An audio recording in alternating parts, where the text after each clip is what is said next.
Our next report is about World Press Freedom Day. The 3rd of May was World Press Freedom Day, and this year it held special significance for Sri Lanka, as the World Press Freedom Prize was posthumously awarded to Lasantha Wickrematunge at the official UNESCO event in Doha, the capital of Qatar. In Sri Lanka, journalists and media organizations commemorated this event with a panel discussion at the Sri Lanka Press Institute under the theme, The Current Challenges Facing the Media. For journalists and media practitioners, World Press Freedom Day is an opportunity to celebrate the fundamental principles of press freedom and to pay tribute to journalists around the world. It was fitting, therefore, that the event to mark World Press Freedom Day 2009 in Sri Lanka began with a moment of silence in memory of those who have lost their lives in the line of duty.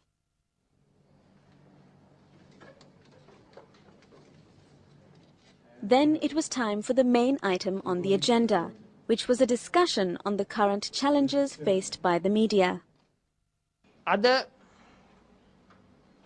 මාධ්‍යවේදීන් වශයෙන් අපි කිසියම් පීඩනයකින් තැතිගැන්මකින් එහෙම නැත්නම් කිසියම් ආකාරයක තරජනයකට මුහුණ දීලා සිටින එක පැත්තක්.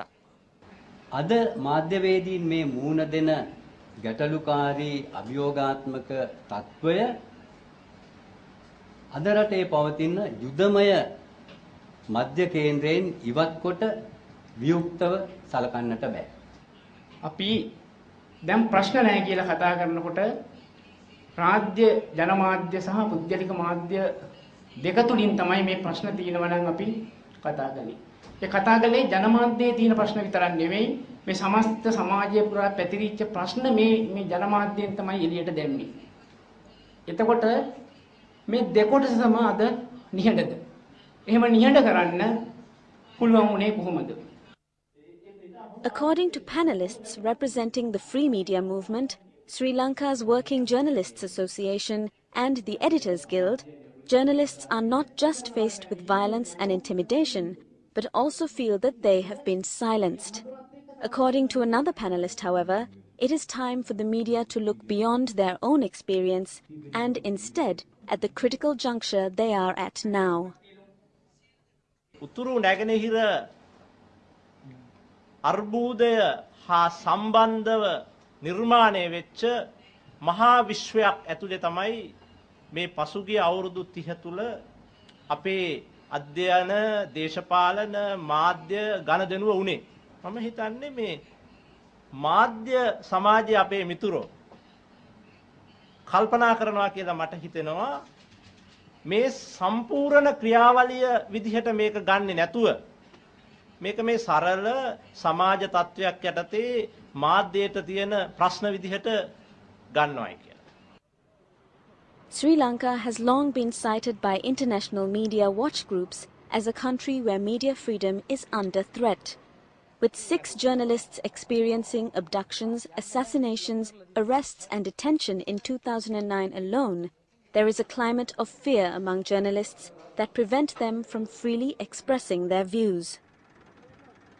Even as the war against the LTTE has progressed successfully over the past few months, so has the government's war against irresponsible media, extending even to foreign journalists who wish to report on the humanitarian situation in the north. As a result, media practitioners feel that independent and investigative journalism has suffered, with much of the news relating to the war and its humanitarian impact going unreported. ඒ ප්‍රශ්න තියෙන බව දැනගත්තේ ඒ වීදි බහැලා කරපු සටන් හින්දා. ඊට පස්සේ දැන් ඒ වීදි සටන් නැති හින්දා ඒගොල්ලෝ අහනවා ප්‍රශ්න නැහැ නේද කියලා. මිනිස්සු හිතන් ඉන්නේ ජනතාවට සමාජයට පේන්නේ එහෙමයි. ඇත්තරම එහෙමද? ප්‍රශ්න ඔක්කොම අහවර වෙලා ප්‍රශ්නේ ඉවර වෙලා හින්දාද අද මේ නිහඬියාවක් තියෙන්නේ. ආණ්ඩුව LTT එකත් කරපු යුද්ධයෙන් දැන් දිනුවයි කියලා කියනවා. දිනන බොහොම දුරට ආණ්ඩුව ජනමාධ්‍යත් එක්කත් යුද්ධයක් කළා. ඒ යුද්ධෙනුත් ආණ්ඩුව අති විශිෂ්ට විදියට ජයගත්තා. ජය අරගත්ත එකේ ප්‍රතිඵලය තමයි සමස්ත සමාජයම නිර්වින්දනයටපත් වුණා. 5 journalists' organizations came together to organize this event with the support of the Sri Lanka Press Institute, a not-so-common show of unity among the media itself. Copies of the Colombo Declaration 2008 were presented to editors and journalists. That document sets out our roadmap for the future and gives us the goals that we, as a profession, need to achieve to raise the bar in excellence for journalism. Adopted by the Newspaper Society of Sri Lanka, the Editors Guild and the Free Media Movement in 1998, the Colombo Declaration is about media freedom and social responsibility. A difficult challenge for Sri Lanka's media at a time when the government sees the war against irresponsible media as a necessary prerequisite to winning the war on terror. This then is the current challenge facing the media today, and one that must be overcome if journalists are to practice their profession responsibly in the interests of the public.